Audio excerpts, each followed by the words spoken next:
Name a substance that does all of the following at once. It holds together the backbone of your DNA, every strand, every chromosome, every copy made every time a cell divides. It powers every movement your body makes, every heartbeat, every blink, every thought firing across a synapse. It mineralizes your bones and your teeth. It grew every piece of food you ate today, yesterday, and every day of your life. And right now, as you listen to this, the geological deposits we mine it from are disappearing faster than at any point in the history of this planet. One substance, all of that. No substitute exists. No other element in the periodic table can replace it. Not approximately, not partially, not at all. Its name is phosphorus, element 15, and today we are taking it apart, atom by atom. The story begins, appropriately enough, with waste. In 1669, in Hamburg, a former merchant turned alchemist named Hennig Brand was searching for the philosopher's stone. He was not unusual in this respect.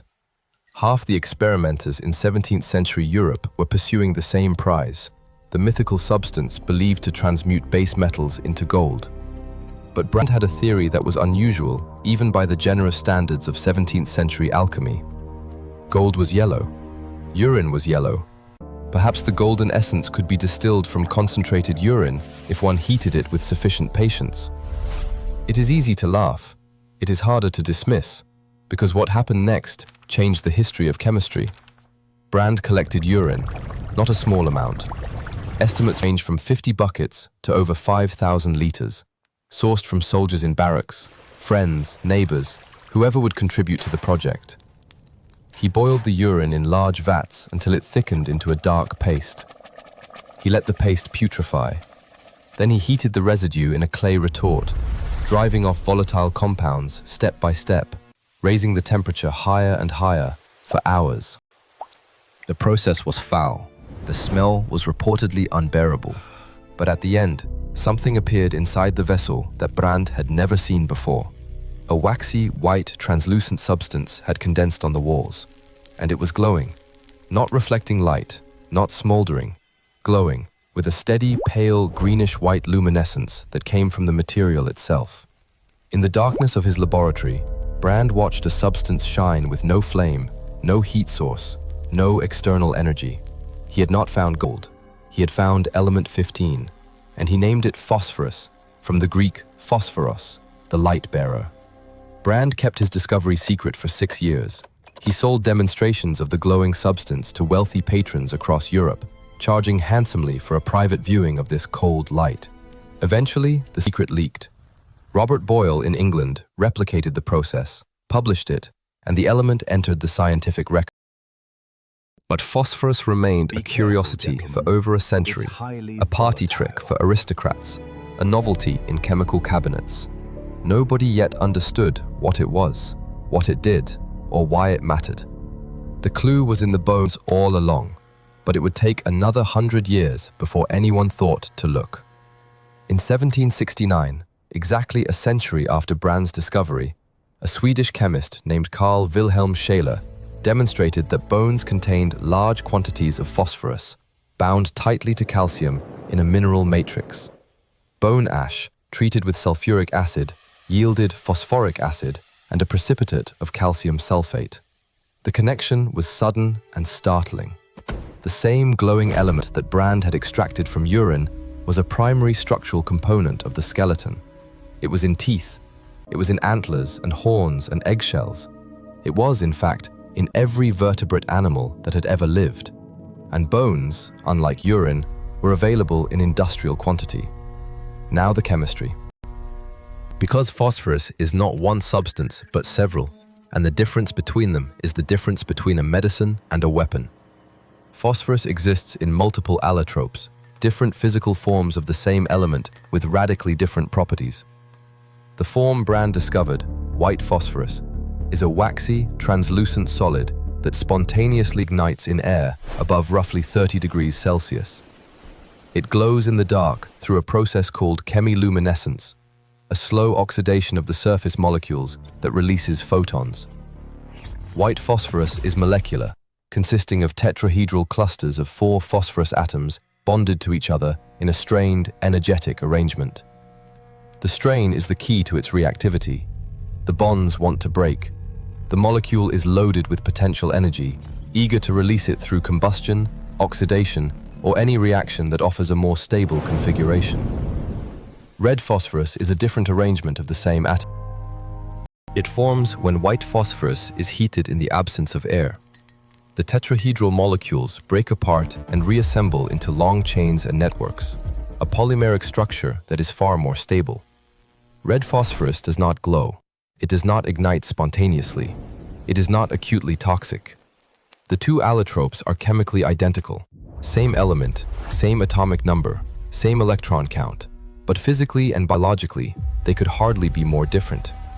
The distinction between them would eventually determine whether a match factory was a workplace or a death sentence. There is also black phosphorus, the most thermodynamically stable allotrope, formed under extreme pressure. It is a layered crystal, structurally similar to graphite, semiconducting, and the subject of active research in electronics. The same element that Brand watched glow in 1669 is now being investigated as a next-generation transistor material. Phosphorus has had more careers than most elements manage in the entire span of human civilization. Now the part of this story that is hardest to read. Because cheap production and a growing understanding of the allotropes brought new applications, and some of them were catastrophic. In 1826, an English pharmacist named John Walker discovered the friction match by accident.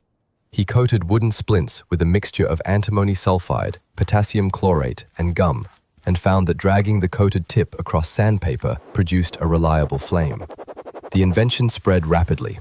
Within a few decades, match manufacturing was one of the largest industries in Europe and North America, and the chemistry had shifted.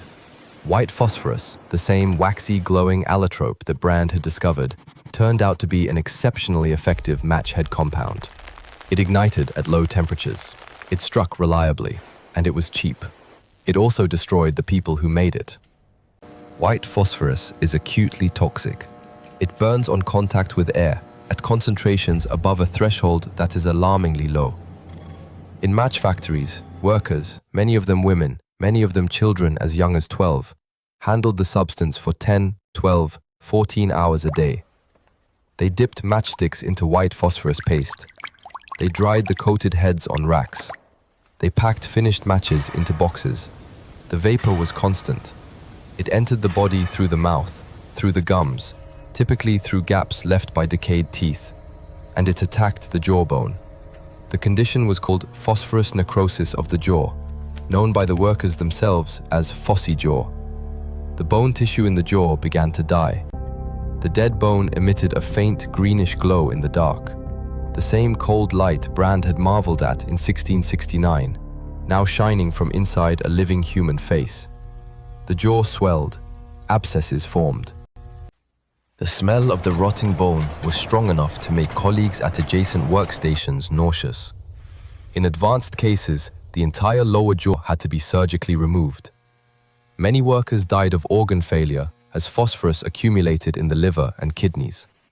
Those who survived were disfigured for life. The match manufacturers knew. The reports were public. Medical journals published case after case.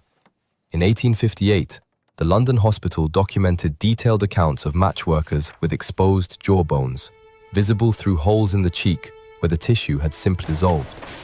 And the manufacturers continued production. White phosphorus was cheaper per ton than the available alternatives, principally red phosphorus, which was a different allotrope of the same element, far less toxic but more expensive to process. The economics pointed toward the dangerous version. The workers were replaceable. In 1888, at the Bryant and May match factory in the Bow district of East London, 1,400 workers, most of them women and teenage girls, went on strike. The immediate trigger was the dismissal of 3 colleagues, but the underlying grievances ran deeper. The women worked 14-hour shifts, dipping matchsticks into white phosphorus paste. They earned between 4 and 8 shillings a week, and the company deducted fines for talking, for having dirty feet, for arriving late. The women knew about Phossy jaw. They saw it in colleagues who had worked the lines for years. They breathed the fumes every day. The strike, organized with the support of social reformer Annie Besant, lasted 3 weeks and ended with concessions from the company, including the reinstatement of dismissed workers and the end of the fine system. It did not end the use of white phosphorus, but it entered the public record as one of the first successful industrial actions by unskilled women workers in British history, and it forced a conversation that the manufacturers had successfully avoided for decades. The element that glowed in the dark had finally become too visible to ignore. It took decades more. In 1872, Finland became the first country to ban white phosphorus matches. Denmark followed, France, Switzerland. One by one, European governments passed legislation. The Berne Convention of 1906, an international treaty, called for a global ban. The United States held out until 1911, when Congress passed the White Phosphorus Match Act, imposing a punitive tax so high that production became uneconomical. The chemistry had not changed between 1858 and 1911. The jawbones had not stopped glowing. What changed was that enough people decided, after 50 years of documented suffering, that the price of a match should not include a human face. This is a pattern, remember it. The element is neutral. The damage comes from how we price the consequences. And matches were not the last time white phosphorus destroyed people. The military saw what it could do. White phosphorus burns at over 800 degrees Celsius when exposed to air. It sticks to surfaces, including skin. It cannot be extinguished with water alone, because the moment the water evaporates, the phosphorus reignites. Military forces have used white phosphorus munitions since the First World War, initially as smokescreens, but also as incendiary weapons. When white phosphorus fragments contact human skin, they burn through tissue until the oxygen supply is cut off, or the fragment is entirely consumed. The burns are deep, agonizing, and frequently fatal.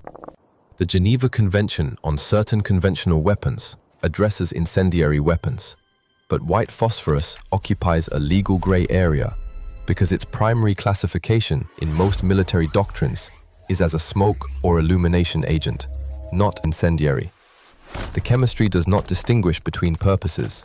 It burns the same, regardless of legal classification. The same 5 outer electrons that make phosphorus indispensable to DNA also make white phosphorus one of the most effective incendiary substances known. The reactivity that powers ATP also powers a weapon. Element 15 does not choose sides. Now step back from the factory floor and the battlefield, because phosphorus has a second life, and this one is about you. Phosphorus is element 15 on the periodic table. It sits in group 15, directly below nitrogen and above arsenic. It has 5 electrons in its outer shell. In most biological and agricultural contexts, phosphorus appears not as a free element, but as phosphate, a tetrahedral anion in which one phosphorus atom is bonded to 4 oxygen atoms. Phosphate is the form that plants absorb from soil. It is the form that enters the food chain, and it is the form that performs the 3 functions without which biology does not operate. The first function is structural. The backbone of DNA, the molecule that stores genetic information in every cell of every organism on Earth, is a chain of alternating sugar and phosphate groups. Each phosphate links one deoxyribose sugar to the next, creating the double helix scaffold that Watson and Crick described in 1953. The phosphate groups are negatively charged, which gives the DNA molecule its overall negative charge and determines how it folds, how proteins bind to it, and how it interacts with the watery environment of the cell nucleus. Without phosphate, there is no backbone. Without a backbone, there is no double helix. Without a double helix, there is no genetic code. The same is true for RNA. Every time a cell divides, it copies 3 billion base pairs of DNA, and every sugar-phosphate bond in the copy requires a phosphorus atom drawn from the cell's phosphate pool, which was drawn from food, which was drawn from soil, which was drawn from rock. Every time a virus replicates, every time a ribosome reads a messenger RNA molecule to assemble a protein, the phosphate backbone is doing the structural work. It is the frame of the blueprint, Remove it, and the information collapses into noise. The cell membrane is also a phosphorus structure.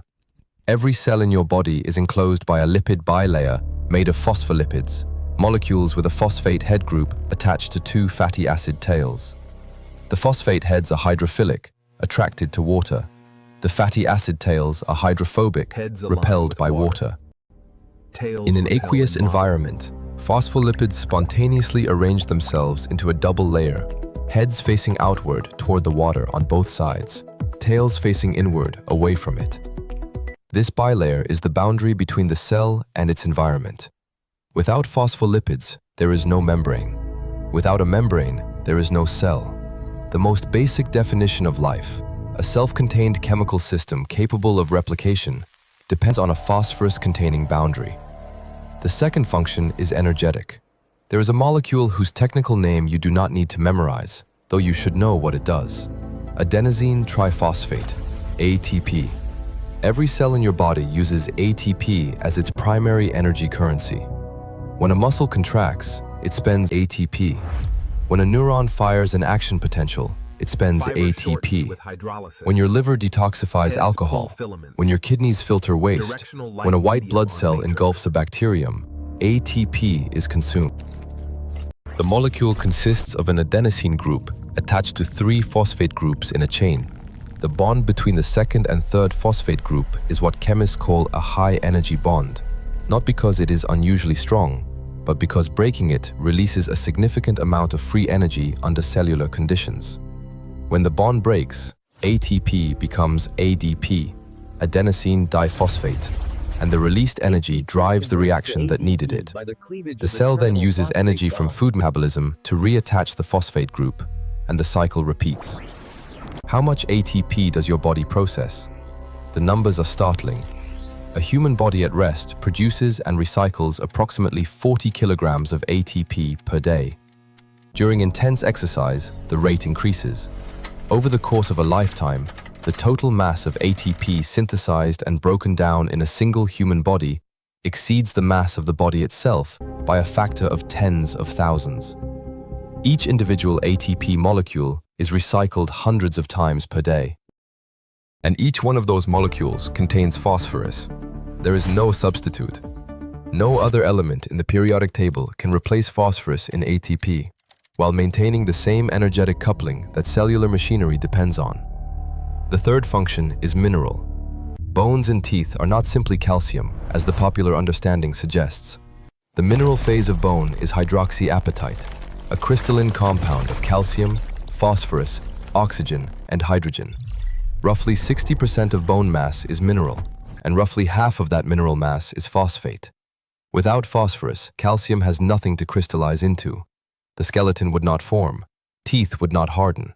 The structural integrity of every vertebrate body on the planet depends on the calcium-phosphate partnership. Remove one partner, and the architecture fails. Three functions: structure of information, currency of energy, framework of the body. One element, no replacement. Every phosphorus atom performing these functions inside your body arrived through food. Every atom in that food arrived through soil, and every atom in that soil arrived ultimately from rock. Now the fields, because this is where phosphorus stops being a biology story and becomes a supply chain story. Phosphate rock, sedimentary deposits laid down over tens of millions of years by the slow accumulation of marine organisms, shells, bones, teeth, fecal pellets, all settling on ancient ocean floors, compacting under pressure, mineralizing into stone. The deposits that matter to agriculture today formed in specific geological windows, in the Miocene, the Eocene, the Cretaceous, and they are found in specific places. Morocco and Western Sahara, China, the United States historically, in Florida and North Carolina, Jordan, Russia, a handful of others. The distribution is uneven, the reserves are finite, and the extraction rate is increasing. Before rock phosphate became the dominant source, there was another chapter, and it was violent. In the early 19th century, European farmers faced a crisis of declining soil fertility. Centuries of intensive cultivation had stripped nitrogen and phosphorus from agricultural land faster than natural processes could replenish them. Crop yields were falling across the continent. The solution, discovered through trial, error, and the theoretical work of chemists like Justus von Liebig, was fertilizer. And the best natural fertilizer known at the time was guano, the accumulated droppings of seabirds, deposited in layers sometimes 30 meters deep on rocky islands off the coast of Peru and across the Pacific. Guano was extraordinarily rich in nitrogen and phosphorus. A single ton of Peruvian guano contained more available plant nutrients than 10 tons of farmyard manure, and it worked spectacularly on depleted European soils. The effect was visible within weeks. A field that had barely produced a crop yielded abundantly. Farmers who tried it once demanded more. European and American importers paid enormous prices, and the Peruvian government, which held a monopoly on the Chincha Islands deposits, the richest guano source on Earth, treated the resource as a national treasury. At the height of the guano boom in the 1850s, guano exports accounted for roughly 3/4 of Peru's government revenue. Ships lined up in queues that stretched for miles off the Chincha coast, waiting weeks for their turn to load. The laborers who dug the guano worked in conditions that are difficult to describe without flinching. Chinese contract workers, Pacific Islanders, and convicts were brought to the islands to hack through deposits that had accumulated over thousands of years. The ammonia fumes were so intense that workers vomited blood. Dust caused permanent lung damage. Some workers threw themselves from the cliffs rather than continue. The guano they extracted would cross an ocean, fertilize a European field, enter a crop, feed a family, and pass through their bodies into a river and eventually into the sea. By the 1850s, guano had become a strategic commodity worth fighting over. The United States passed the Guano Islands Act of 1856, authorizing American citizens to claim any unclaimed island containing guano deposits on behalf of the government. More than 100 islands were claimed under the act, scattered across the Pacific and Caribbean. Peru and Chile fought a war, the War of the Pacific, from 1879 to 1883, in which control of guano and nitrate deposits in the Atacama Desert was a primary strategic objective.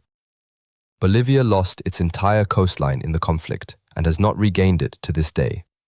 Tens of thousands of soldiers died in a war driven, in substantial part, by bird droppings. The phosphorus in those droppings was the same phosphorus in Brand's retort, the same phosphorus in the matchworker's jaw, the same phosphorus in your bones right now. A single element, threading through centuries, connecting an alchemist's laboratory to a forced labor island, to a battlefield, to a breakfast table. The guano deposits were exhausted within decades. The world turned to rock phosphate. Now the asymmetry that makes phosphorus different from every other resource crisis you have heard of. In 1909, Fritz Haber demonstrated a process for synthesizing ammonia from atmospheric nitrogen and hydrogen gas under high pressure and temperature. His colleague, Carl Bosch, working at BASF, spent the next 5 years solving the engineering problems of scaling the reaction. By 1913, the first industrial Haber-Bosch plant was operating at Oppau in Germany. By the 1930s, the process was producing synthetic nitrogen fertilizer at a scale sufficient to feed billions of people who could not have existed without it. The raw material, atmospheric nitrogen, constitutes 78% of the air. It is, for all practical purposes, infinite. Roughly half the nitrogen atoms in the proteins of every person alive today pass through the Haber-Bosch process at some point in the agricultural chain. The nitrogen crisis was solved, brilliantly, permanently, at industrial scale. Phosphorus has no Haber process. There is no atmospheric reservoir of phosphorus. The element does not exist as a gas under normal conditions. You cannot pull it from the air. You cannot synthesize it from simpler components. The only significant source is geological. Rock that took millions of years to form and cannot be replaced on any timescale relevant to human civilization. We mine it. We grind it.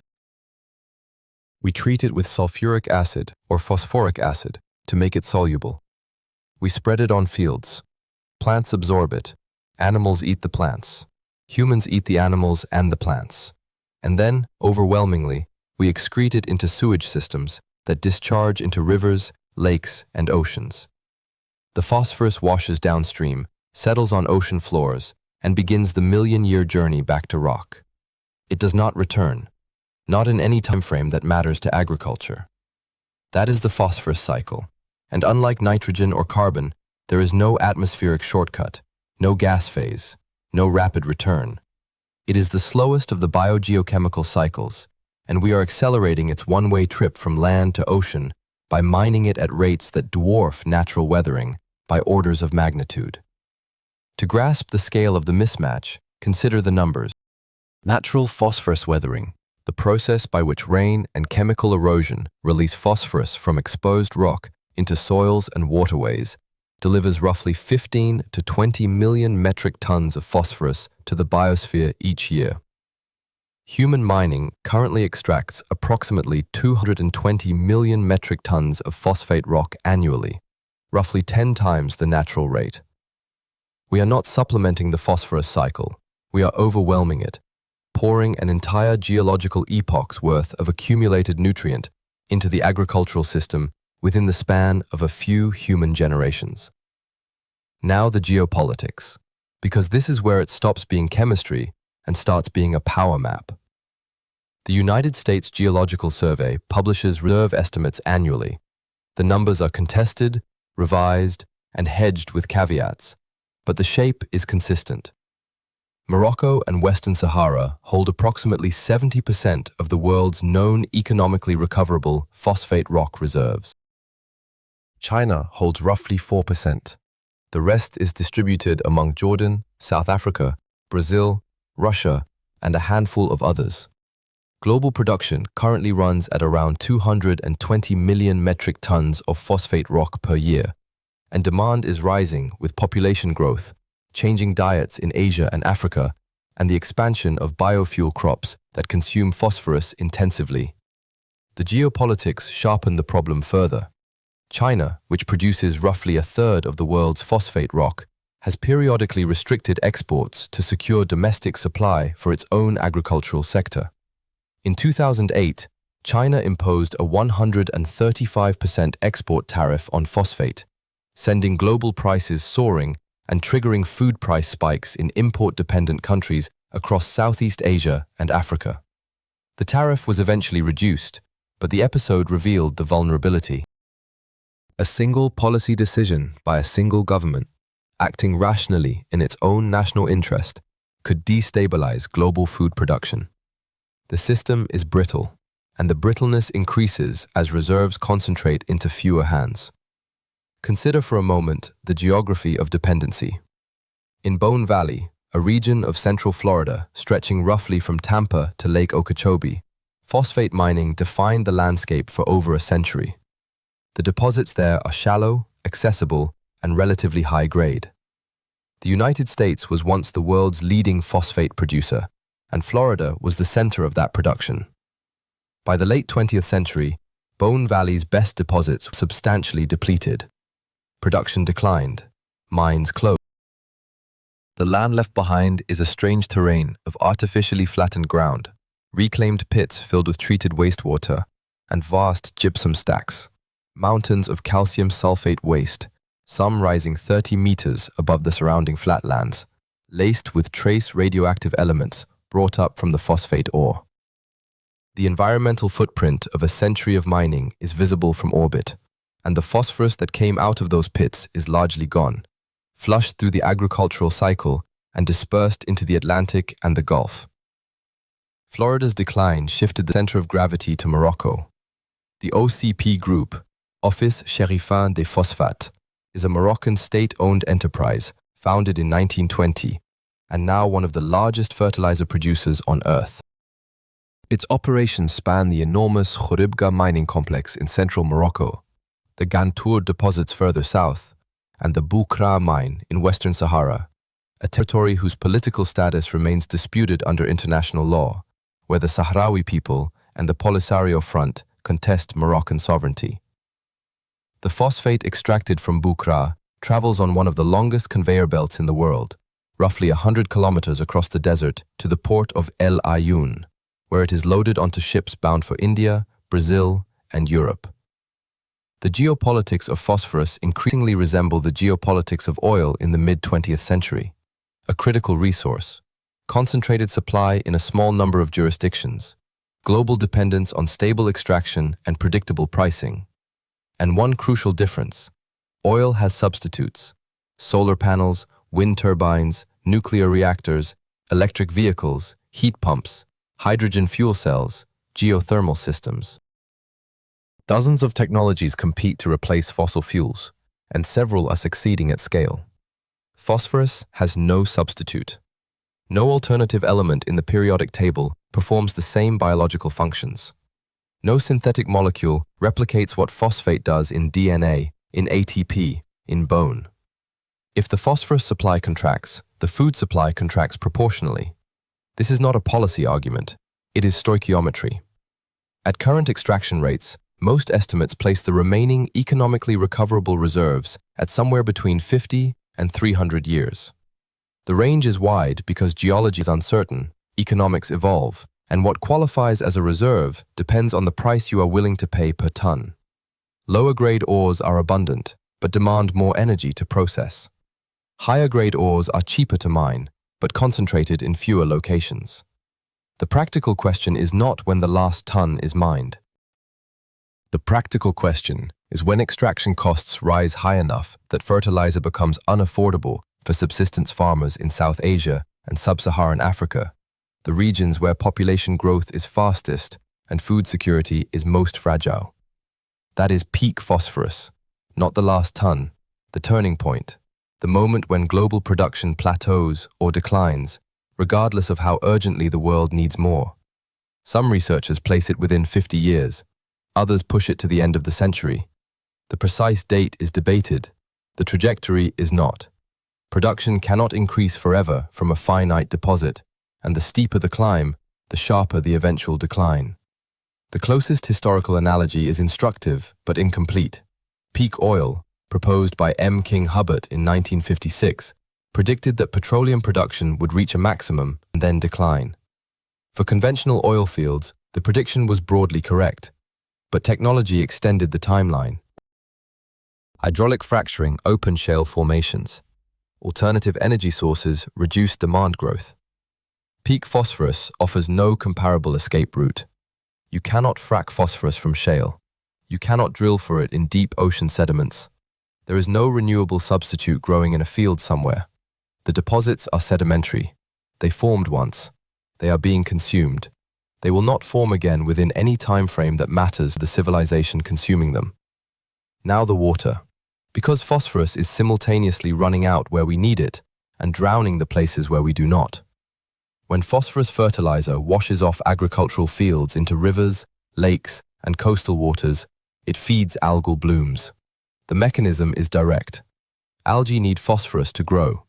When excess phosphorus enters a water body, algal populations explode, forming dense green mats on the surface. The algae block sunlight from reaching underwater plants. When the algae die, decomposition consumes dissolved oxygen. The water column goes hypoxic, fish suffocate, invertebrates perish. The ecosystem collapses. The Gulf of Mexico dead zone, fed by phosphorus and nitrogen runoff from the Mississippi River Basin, covers roughly 15,000 square kilometers in a bad year, an area roughly the size of Connecticut. Every summer, as agricultural runoff peaks, the zone expands, and shrimp boats that normally trawl these waters have to move further offshore because the nearshore ecosystem has temporarily ceased to function. Lake Erie experienced severe algal blooms in 2014 that contaminated the drinking water supply for Toledo, Ohio, leaving nearly 500,000 residents without safe tap water for 3 days. The city issued a do not drink order. Stores sold out of bottled water within hours. National Guard units distributed emergency supplies. The cause was not an industrial spill or a pipeline rupture.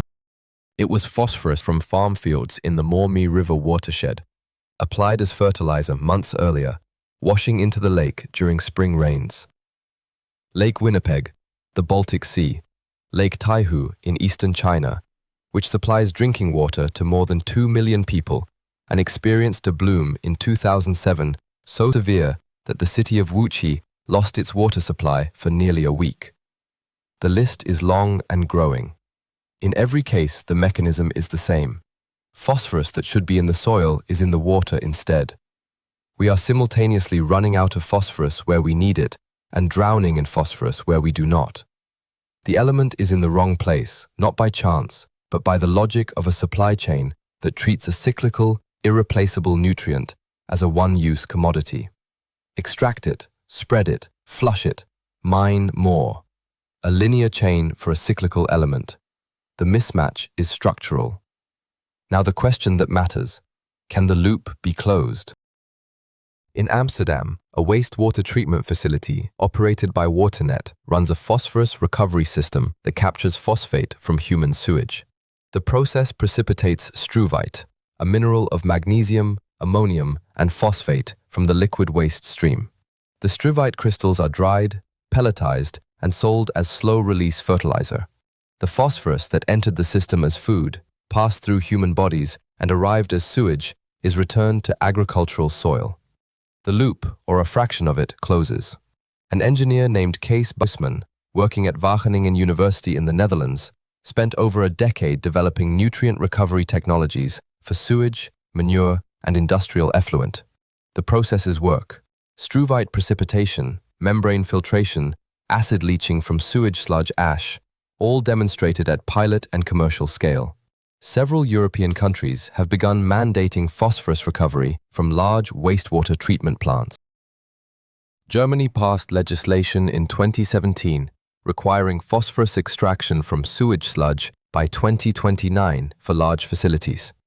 Switzerland implemented similar rules. The technology is not theoretical, it is operational, but scale matters. Even if every wastewater treatment plant in Europe recovered 100% of the phosphorus in its influent, the total would cover only a fraction of agricultural demand.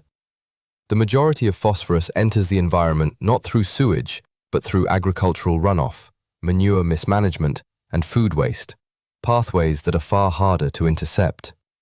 Precision agriculture, which applies fertilizer at variable rates matched to the actual nutrient needs of specific field zones, can reduce over-application by 10 to 30%. Manure management systems can recapture phosphorus from animal waste before it reaches waterways. Dietary shifts that reduce food waste and decrease the proportion of animal products, which are phosphorus-intensive to produce, can lower total demand. Each of these approaches contributes. None solves the problem alone. The fundamental challenge is not technical, it is economic and political. Virgin phosphate rock from Morocco remains cheaper per unit of recoverable phosphorus than recovered phosphorus from wastewater or manure. As long as mining costs less than recycling, the market will mine. The incentive structure points away from circularity, and it will continue to do so until either rock phosphate prices rise high enough to close the gap, or governments mandate recovery and penalize waste. The economics have not yet caught up with the chemistry. This is not a new problem.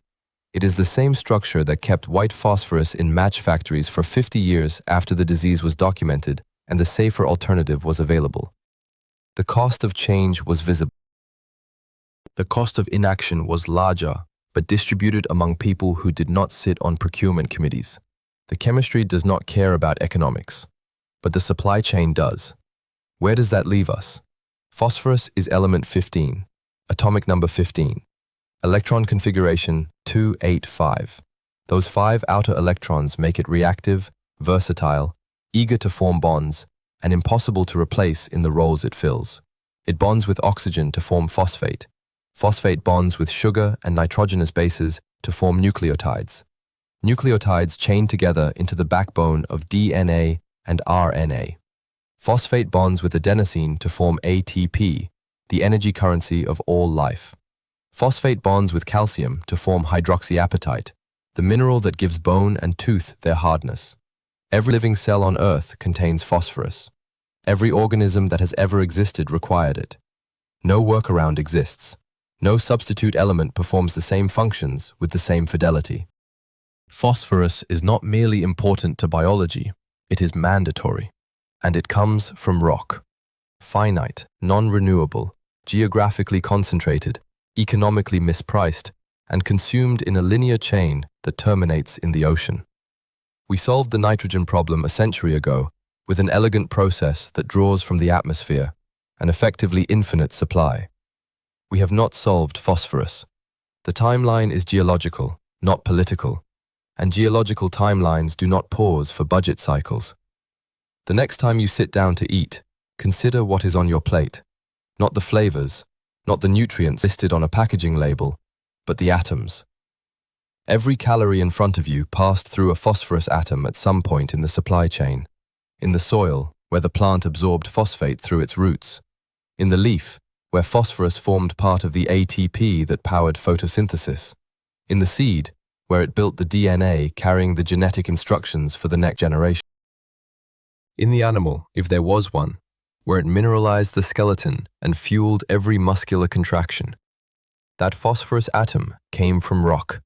It was mined, crushed, acidified, dissolved, applied to a field, taken up by a root, incorporated into a molecule, consumed, digested, and eventually it will leave your body, join a sewer line, enter a river, reach the ocean, and settle quietly on the sea floor. It will wait there for a few million years, compacting slowly under pressure until it becomes rock again. An alchemist in Hamburg found it while looking for gold. Match factory workers died from it while making products that cost a fraction of a penny. Armies fought wars over islands covered in it.